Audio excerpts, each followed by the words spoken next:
Hi, everyone. Judge Andrew Napolitano here for Judging Freedom. Today is Monday, September 29th, 2025.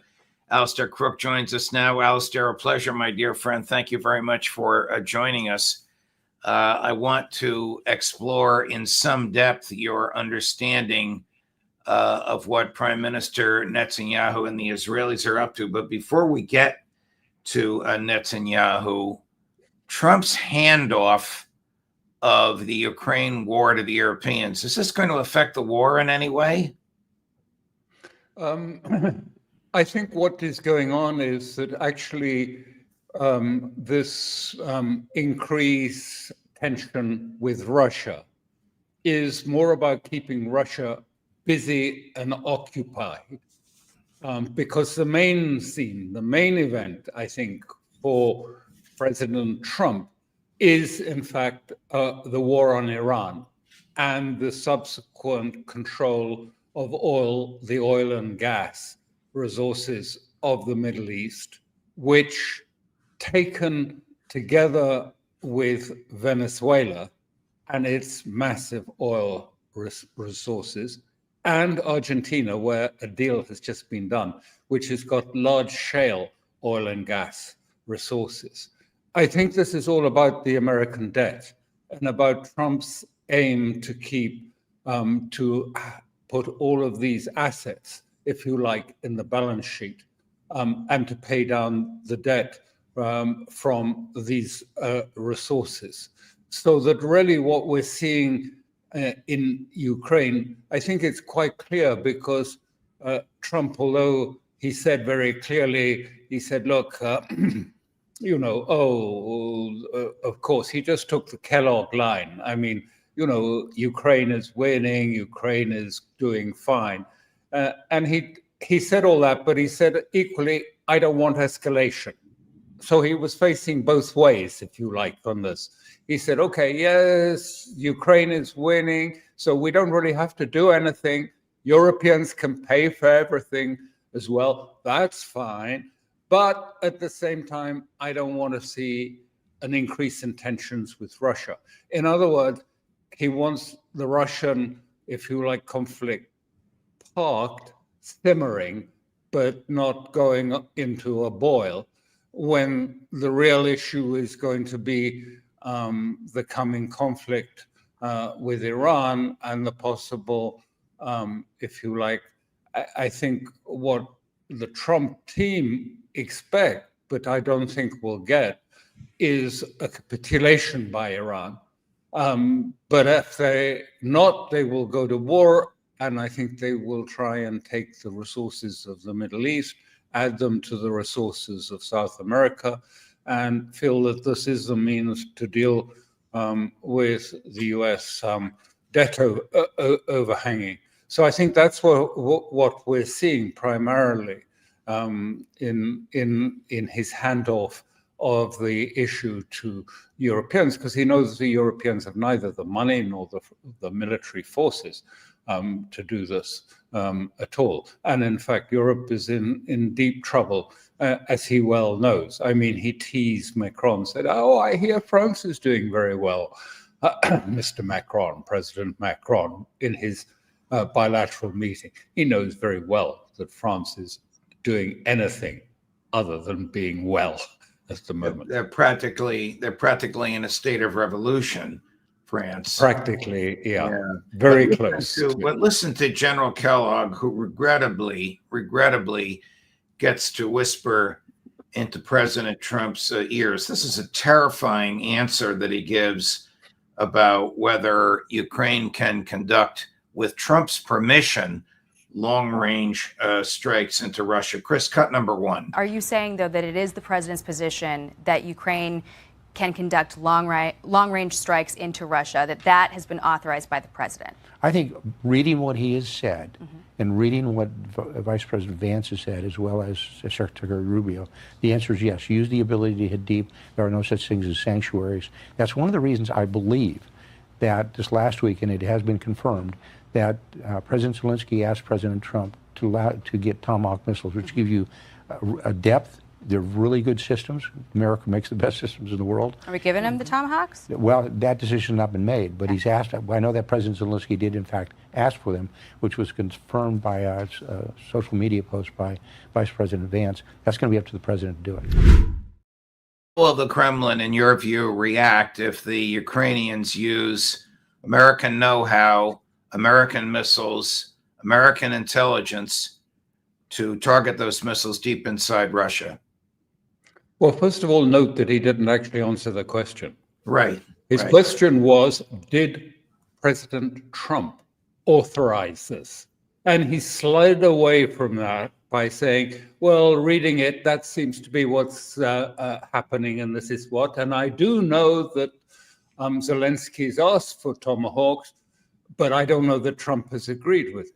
So in fact, I mean, he didn't, it was a very deceptive answer that he gave, because he didn't answer the question, yes, Trump has agreed to strikes in the depth. He said, it seems this is how it is moving, which was, I think, very deceitful. I don't know that is, I don't think from what we saw and how he expressed his Truth Social. As I say, Trump was facing in both directions. You know, oh yes, Ukraine is winning, it's going ahead. And at the same time, he said, I don't want to see escalation. That was in the context of the Security Council resolution that they were thinking about putting on the agenda for, if you like, demanding in the Security Council the capitulation of Russia. So I don't think that necessarily has been decided yet. But I think what I think he's wanting is the last thing he wants, and this is what it's all about, is he and the American, if you like, security apparatus does not want Russia in the Middle East if there's going to be an attack on Iran. You recall that from the very outset, you know, the great achievement of Wolfowitz was getting Russia out of the Middle East and therefore allowing America to dominate the whole of the Middle East and its resources. And what they don't want is for Russia or China perhaps to come in support of Iran if Iran is attacked by either Israel or by both the US and China. And Russia has said, and China too, very tough language in a statement saying, as far as we're concerned, the snapback hasn't even occurred. It was illegal, procedurally flawed, and as far as we're concerned, the JCPOA therefore has not been suspended. The sanctions are not in place. We do not accept that in any way at all. And furthermore, in our view, in fact, the JCPOA continues till the 18th of October. 18th of October is the sunset of the JCPOA. That's the time it ends anyway. It was always scheduled to end then, and all the things fall at that point on mid-October, which is why the European three have been racing to get the snapback. What do you mean all the things fall? The snapback returns, or Iran returns to where it was before the JCPOA? Yeah, it returns to where it was before the JCPOA. In fact, the whole JCPOA it comes to its conclusion. The By its own terms. That was always, yes, that was originally set for it was in October. Right. And any sanctions that remain, for example, on the supply of conventional weapons to Iran, all of those fall away, any of the remaining, those elements of it. So Russia is taking a very strong line. And so I think that, you know, what's important to Trump and the White House at the moment is that if there's going to be an attack on Iran, they want it to happen while Russia is still busy fighting the war in Ukraine.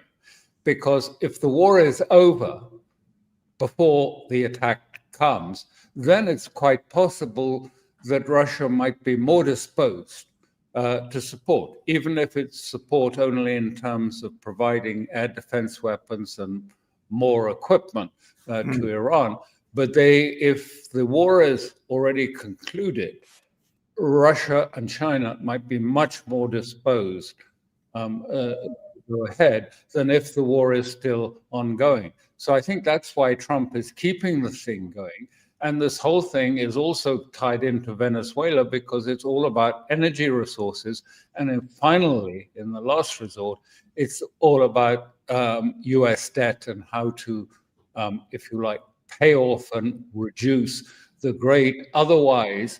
And I think this was Larry Fink, the head of BlackRock, said together. He said, at the moment, the only thing that is keeping things intact is that, this surging stock market is backstopping the bond market. And if the bond market starts to collapse, then America will be overwhelmed, in his view, by its deficits. It will be just overwhelmed by its deficits. So, this is what I think we have to read what's happening with Russia, with Israel, with Gaza, and Venezuela, all within this context of the broader picture of Trump struggling to try and sort out America's debt overhang. You have written that Netanyahu, who acknowledges as recently as Friday at the UN that Israel is fighting 7 wars, is about to open up an 8th front.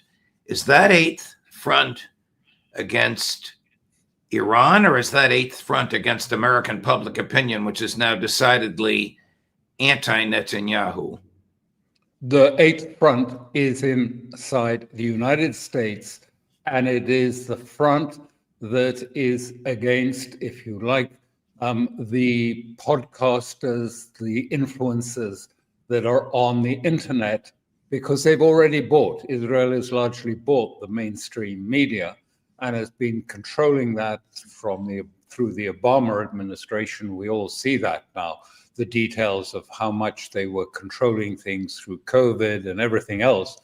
And now he's the 8th front is really the war that I think Max Blumenthal has been sort of outlining very clearly, the war against people like Charlie Kirk and against others who are questioning why it is that it is Israel first and not America first, and saying, what is this takeover of America by Israel and these big Jewish oligarch billionaires who seem to wield huge influence and who've just bought TikTok because they don't like TikTok. Its algorithm doesn't seem to give enough support to Israel. So they're going to change the algorithm to make sure it changes its position. So that's the front. The front is to maintain control and to have influence over the young Americans, be they Republican or Democrats. But the young Americans, you would know this much more than me as an outsider, but young Americans are drifting away very noticeably from the support from Israel, as is the rest of the world. And this is an existential threat, because if Israel loses America, it's an existential threat to its future.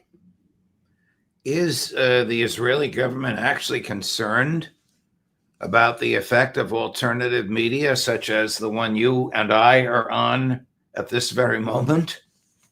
Very concerned about it. Very concerned, because these young MAGA people, the sort of Nick Fuentes and people like this, as Charlie Kirk, I mean, they were still they're quite young, but quite clearly they're going to move into positions of power increasingly in the United States. And if they've lost the young, I mean, they are going to lose America. Not today, not tomorrow, but this is the 8th front. This is the big war that Israel and Netanyahu believe they cannot lose. They must keep the control on the, if you like, the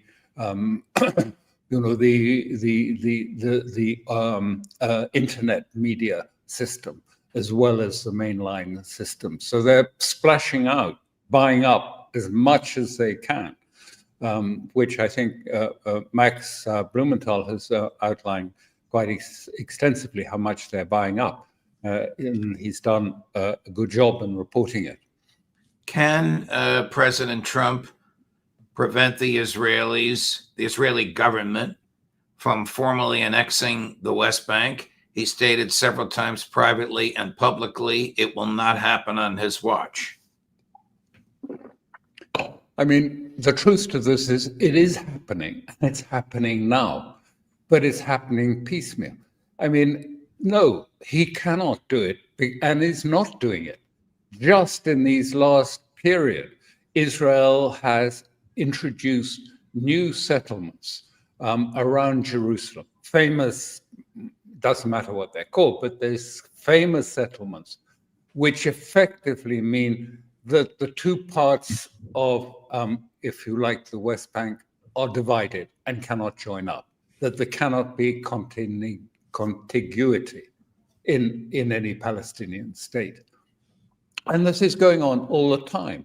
The more settlements are being produced, are being instigated in the West Bank all the time. The changes are slowly taking place. It's an administrative, I mean, this is the point. It's not a sort of big military operation that come in and they just take it over and annex it. It is an administrative attrition of the Palestinian sphere that is taking place, a slow attrition of the Palestinian territory. And that's ongoing. And, you know, Trump is not going to stop it. Of course not. It's underway and it will continue. And it'll be, you know, this is PR and this is, you know, good sort of imaging for Trump. But he can't stop it. The administrative process goes on. Okay. So last week, Scott Ritter, Max Blumenthal, and I, pardon me, were invited to lunch with the president of Iran. His foreign minister was there and other officials. There was a very sophisticated and easy to use simultaneous translation system. There's no question in my mind after listening to him, and we were there. I got there a little late, but we were all there about an hour and a half. This went on. There's no question in my mind, but that the Iranians expect the Israelis to attack, expect the United States to back it up, and are prepared for it, and are prepared to cause massive, even catastrophic, response to Israel. Does Netanyahu understand that?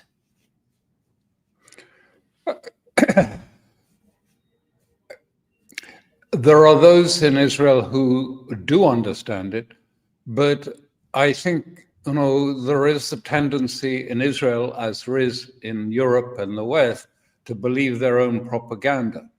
And the propaganda, you can read an article even today in Israel Hayom by the main sort of expert on the Iranian issue. And he's saying, a very clear warning. He's saying, look, we in Israel believe we won the 12-day war against Iran. We won it, we delivered it. We didn't achieve, you know, regime change. In fact, it showed that they were more united than we understood. The Iranians are far more resilient and united than we understood. But he said, you know, here there is a feeling that, you know, this was a victory.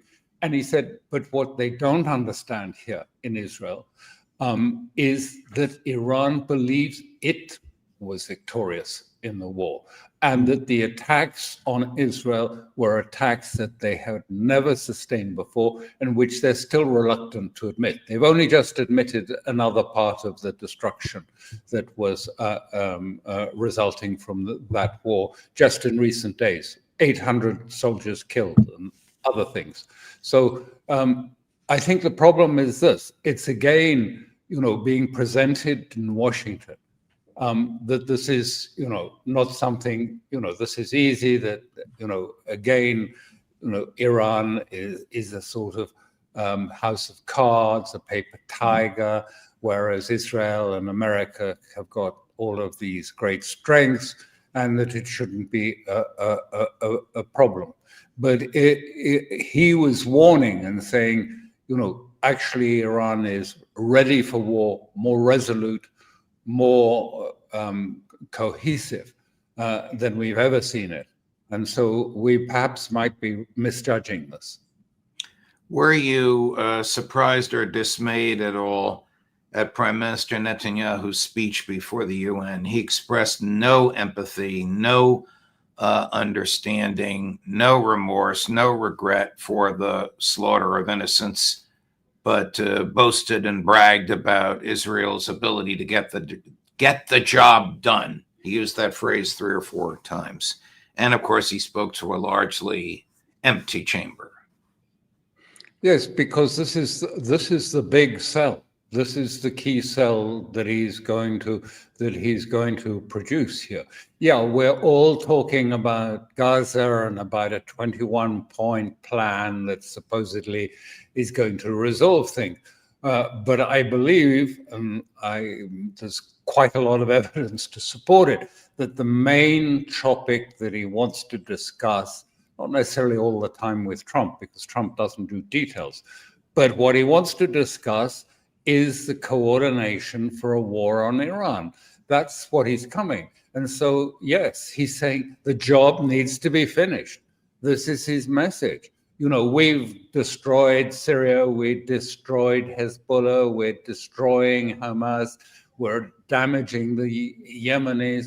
But, the last peg, the head of the snake, as he would put it, is Iran. And we've got to take out Iran. And he's speaking to, an audience in the White House that understands the importance of energy and oil and gas and what that would do if China lost its energy security, how that would weaken China, and how it would also damage Russia, because China would be weakened if it lost Iranian and Middle Eastern oil altogether, because it's still, China takes a lot from Saudi Arabia as well as from Iran. So if all of that fell under, if you like, American hegemonic control, coupled with South America as oil and gas, then America would be, in the view of the White House, in a commanding, dominating position over the economic levers of the globe. And that can help resolve the question of its financial of the dollar and as the, if you like, the dollar hegemony for the next period. Nasrallah, the longtime leader of Hezbollah in Lebanon, was murdered a year ago, just about a year ago. What has Hezbollah been up to in that year? Well, 2 things. One is they've gone black. No communications, no statements. They've gone absolutely off the scene. The only people who make a statement is Sheikh Naim Qassem, the head of the Secretary General. But it's formalized. He's not a military person. He's a political person. They've gone absolutely dark, and they've been rebuilding and retraining and re-preparing for the next part of this war, because all of the resistance, but particularly Hezbollah, expect that because the so-called ceasefire is being breached all the time by Israel. There were strikes even in these last days in Lebanon. Israel is striking Lebanon at will, where it wants, as it wants. And so far, because of the domestic political situation, because they've got Barak, the envoy of Trump, saying, you know, you've got to disarm Hezbollah, you've got to disarm Hezbollah. It's not going to happen. And Hezbollah will not accept to be disarmed. And so the consequence of that, of course, is that Israel is talking, and I think probably seriously planning, an invasion of South Lebanon up to the Litani River to take out the remains, the bulk of Hezbollah's weapons, because the big weaponry hasn't been touched so far. They still have it. The big weapons that can strike Tel Aviv and so on are still in their tunnels and their bunkers, south or north of the Litani. I don't know where, of course, but Israel says it wants to destroy that. The question is, can Israel really do all these things? Because it's very stretched. The reservists are not turning up. Even the chief of defense staff is complaining and pushing back against the fighting in Gaza and saying he doesn't have enough troops, he doesn't have enough men to be able to really take the whole of Gaza. And he's suffering losses. They're losing men there, and the reservists are in short supply. Many of them are not turning up and for a call-up. So they say they're about 12,000 men short as things stand. So they want to go back into Lebanon and fight Hezbollah again? You know, that seems to me, spell bad overextension.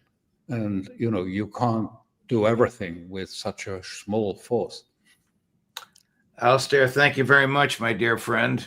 As usual, we went across the board from Venezuela to Gaza with a stop in Ukraine. Thank you for all of your answers and all of your analysis. We'll look forward to seeing you again next week.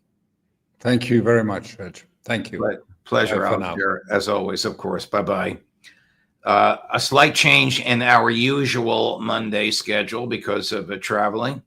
Larry Johnson at 11:30. Ray McGovern at 1 this afternoon, Scott Ritter at 2, Max Blumenthal at 3, and at 4 o'clock, Professor Jeffrey Sachs. Judge Napolitano for Judging Freedom.